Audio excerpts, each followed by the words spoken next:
Sir ఈ రోజుల్లో చూసుకుంటే డివోర్స్ కేసు ఒక్కటి కోర్టులో వేసాము అని అంటే అది ఎప్పటికవుతుందో అని చాలా మంది చాలా రకాలుగా అంటూ ఉంటారు. అంటే అది ఎప్పటికవుతుందో తెలీదు. 1 ఇయర్ బాధపడుతున్నారు. పట్టొచ్చు, 2 ఇయర్స్ పట్టొచ్చు, 3 ఇయర్స్ పట్టొచ్చు అవును. అని చాలా వాళ్ళ మంది అమూల్యమైనటువంటి టైంను టైంని కోర్టుకు వేస్ట్ వేస్ట్ చేసుకోవాల్సి చేస్తారు. వస్తది అని కూడా ఆలోచిస్తున్నారు.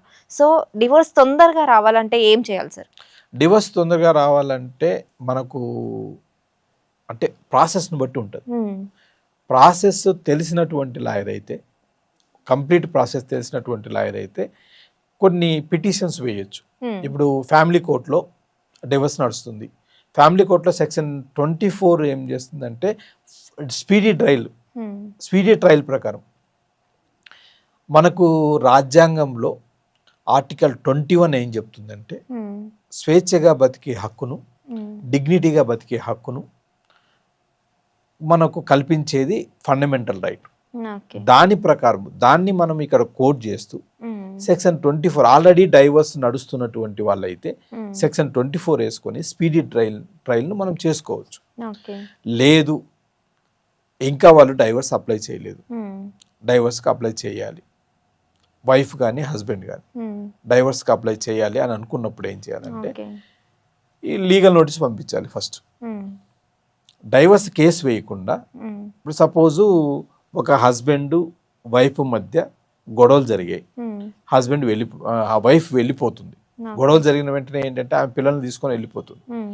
వెళ్ళిపోయి ఇంకా బ్లాక్మెయిల్ స్టార్ట్ చేస్తుంది. అక్కడికి వెళ్ళిపోయి 498లు ఏవేవో పెడుతుంది. హ్మ్. ఇవన్నీ పెట్టకముందే వీడు ఏం చేయాలంటే ఒక లీగల్ నోటీస్ పంపించాలి. హ్మ్. నువ్వు కాపురానికి హ్మ్. రావాలి, నాకు నీతో ఇష్టం ఉంది అంటే ఇష్టం అని చెప్పాలి, హ్మ్. లేదు అంటే నీకు నాకు మధ్యలో డైవర్స్ తీసుకునే ఇది నీకుంటే అంటే ఆలోచన నీకుంటే సో ఈ ప్రకారం డైవర్స్ తీసుకుందాము, నీ డిమాండ్స్ ఏంటో చెప్పు, నా డిమాండ్స్ ఏంటో నేను చెప్తాను, హ్మ్. లేదు నువ్వు కాపురానికి వస్తే నువ్వు ఎట్లుండాలో నేను చెప్తాను, నేను ఎట్లుండాలో నువ్వు చెప్పు, ఇద్దరి మధ్య ఎంఓయూ రాసుకుంటాం ఓకే. అనేది ఒకటి లీగల్ నోటీస్ పంపించాలి. హ్మ్. ఒక లీగల్ నోటీస్ పంపిస్తే ఆటోమేటిక్గా అవతలి వ్యక్తి కూడా ఒక లాయర్ని పెట్టుకొని లాయర్ ద్వారా లీగల్ నోటీస్కి ఆన్సర్ ఇస్తారు. హ్మ్. 15 రోజులు 20 రోజులు అక్కడ టైం పెట్టింటారు. ఆ టైం లోపల ఆ లీగల్ నోటీస్కు రాకపోతే అంటే ఆ రెస్పాన్స్ రాకపోతే అందులో ఉన్నటువంటివన్నీ వాళ్ళు యాక్సెప్ట్ చేసినట్లు అవుతుంది. ఓకే. ఒక లీగల్ నోటీస్ మనం ఎవరికైనా పంపించామనుకోండి, హ్మ్. ఆ పంపించినటువంటి లీగల్ నోటీస్ తీసుకున్న వ్యక్తి హ్మ్. అందులో మెన్షన్ చేసినటువంటి టైం లిమిట్ లోపు హ్మ్. ఆన్సర్ ఇవ్వకపోతే ఇతను అందులో ఉన్న అంశాలు యాక్సెప్ట్ చేసినట్లు, ఓకే. ఆటోమేటిక్గా కమిట్ అయినట్లు, అడ్మిట్ అయినట్లు. హ్మ్. కాబట్టి కంపల్సరీ వాళ్ళు లీగల్ నోటీస్ను ఆన్సర్ ఇస్తారు. హ్మ్. ఆన్సర్ ఇచ్చినప్పుడు ఈ లాయర్ ఆ లాయర్ కూర్చొని హ్మ్. ఒక అమికబుల్ ఇద్దరి మధ్య ఒక అమికబుల్గా హ్మ్. సొల్యూషన్ తీసుకొచ్చి దాన్ని క్లోజ్ చేసే అవకాశం ఉంటుంది, తొందరగా అయిపోతుంది. సపోజ్ ఈయనకు ఇష్టమే డైవర్స్ తీసుకోవడం, ఆమెకు డైవర్స్ తీసుకోవడం ఇష్టమే, హ్మ్. అలాంటప్పుడు మ్యూచువల్ డైవర్స్ కింద పెడితే మ్యూచువల్ డైవర్స్ అనేది మ్యాక్సిమం 3 months నుంచి 6 months లోపల క్లోజ్ అయిపోతుంది. హ్మ్. ఇక ఎవరి పని వాళ్ళు చూసుకోవచ్చు. అలా కాకుండా వీళ్ళ విలువైనటువంటి సమయాన్ని అంటే ఆ టైము చాలా విలువైనటువంటిది, అవును. అలాంటి టైంని కోర్టుల చుట్టూ తిరిగి టైం వేస్ట్ చేసుకోవడం వేస్ట్. హ్మ్. ఇకపోతే లేదు ఆమెకు కన్సెంట్ లేదు, ఆమె వచ్చే అవకాశం లేదు, ఈమె వెళ్ళిపోయిన తర్వాత ఈమె వెళ్ళిపోయి తన మీద కేసులు పెడుతుంది అనే డౌట్ వస్తే డెఫినెట్లీ ఇతనే ముందు ఏదో ఒక కేసు పెట్టే అవకాశాలు కూడా ఉంది. ఓకే. ముందు ఇతనే పెడితే హ్మ్. ఈజీగా సొల్యూషన్ వస్తుంది. ఓహ్! హస్బెండ్ ముందు కేసు పెడితే ఈజీగా సొల్యూషన్ వస్తుంది. ఓహ్! అంటే ఫస్ట్ హస్బెండ్ డివోర్స్ మీద కేస్ పెట్టినప్పుడు డివోర్స్ కాదు, హ్మ్. డివోర్స్ కేసు పెట్టకూడదు, ఓకే. డివోర్స్ కేసు పంపించకూడదు. ఒకవేళ డివోర్స్ కాకుండా వేరే కేసులు పెట్టాలి. హ్మ్. వేరే కేసులు ఏంటివి అంటే చాలా ఉన్నాయి ఆ cases. Okay. Sir husband divorce case పెడితే ఏమవుతుంది? అంటే ఫస్ట్ డివోర్స్ కేస్ హస్బెండ్ పెడితే ఫస్ట్ అది డివోర్స్ కేసు పెడితే అవ్వదు అని విన్నాను నేను. ఏం లేదు, అట్లేం లేదు, అవునా? అవేర్మెంట్స్ ఉంటాయి. ఓకే. ఇప్పుడు అతను క్రుయాలిటీని బట్టి హ్మ్. ఆమె అతని పట్ల ఏ విధమైనటువంటి క్రుయాలిటీ ఉందో హ్మ్. దాన్ని ప్రూవ్ చేస్తే ఎవరికైనా వస్తుంది. Okay. Husband first wife first husband wife first లేదా ఫస్ట్ హస్బెండ్ పెడితే లేట్ అవుతుంది, వైఫ్ ఒప్పుకోకపోతే డైవర్స్ రావు, ఇలాంటివన్నీ లేదండి. ఓకే. అలాంటివి ఏం లేవు. ఎవరు కేసు పెట్టినా ఎవరి కేసు పెట్టినా అందులో ఇప్పుడు ఉన్నది ఒక్కరు డైవర్స్కు అప్లై చేశారంటే కోర్టులో డైవర్స్ ఫైల్ చేశారంటే అర్థం ఏంటి? హ్మ్. నేను నీతో ఉండడానికి ఇష్టం లేదు. ఓకే. మరి ఏ కోర్టు ఇక వాళ్ళిద్దరిని కలుపుతుంది. అవును. కోర్టు కన్సెంట్తో కానీ లేదంటే మధ్యవర్తులతో కానీ వీడు వెళ్ళి ఇద్దరి మధ్య మళ్ళీ ఇద్దరు కలుసుకున్న ఉమ్, అది ఎక్కువ రోజులు ఉండదు. అవును. దానికే ఏం చేస్తారంటే సపోజ్ వీళ్ళిద్దరు కలిసే అవకాశం ఉందేమో చూద్దామని చెప్పేసి కోర్టు ఏం చేస్తుందంటే 3 times డైవర్స్ పిటిషన్ వేయగానే ఉమ్, 3 డేట్లు ఇచ్చేసి 3 times ఇద్దరికి మధ్య రీకన్సిలియేషన్ కోసము కౌన్సిలింగ్ ఏర్పాటు చేస్తారు. ఉమ్, ఆ కౌన్సిలింగ్లో ఈ వీళ్ళు ఏం చెప్తారు వాళ్ళు ఏం చెప్తున్నారు అనే దాన్ని బట్టి ఒకవేళ కలిసే అవకాశాలు ఉంటే అక్కడ కౌన్సిలింగ్లో ఉన్నటువంటి జడ్జి లాయర్స్ జడ్జిగా ఉంటారు.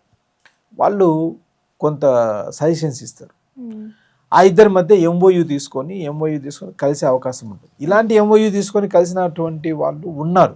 ఇప్పుడు 2-3 ఫ్యామిలీస్ చేశాను నేను. ఓకే. వాళ్ళు ఏంటంటే ఇద్దరు ఎంఓయూ రాసుకొని ఉమ్, తర్వాత అన్నీ మర్చిపోయి ఉమ్, హ్యాపీగా కాపురం చేసుకుంటున్నటువంటి వాళ్ళు కొంతమంది ఉన్నారు. 2-3 ఉన్నారు అలాంటి వాళ్ళు. ఓకే. అయిన డైవర్స్ వేసిన తర్వాత ఉమ్, అంటే కొంతమందిలో ఏమవుతుందంటే ఇది కుదరదు. ఉమ్, అవును. వాళ్ళు వేరే ఆలోచనలో ఉంటారు. వాళ్ళిద్దరి మధ్య ఉన్నటువంటి క్రుయాలిటీ వేరే ఉంటుంది. వాళ్ళిద్దరి మధ్య టాక్స్ ఎక్కడికో వెళ్ళిపోయి ఉంటాయి. ఉమ్, వాళ్ళిద్దరి మధ్య ఈగోలు ఎక్కడికో వెళ్ళిపోయి ఉంటాయి. అవును. ఇవన్నీ జరుగుతుంటాయి. కాబట్టి డైరెక్ట్గా డైవర్స్ కేసు వేస్తే ఉమ్, డెఫినెట్లీ అది లేట్ అవుతుంది. ఉమ్, డైరెక్ట్ డైవర్స్ కేసు వేయకుండా వేరే ఆలోచనలు చేయాలి. Okay sir. అప్పుడు ఈజీ అవుతుంది. Okay sir.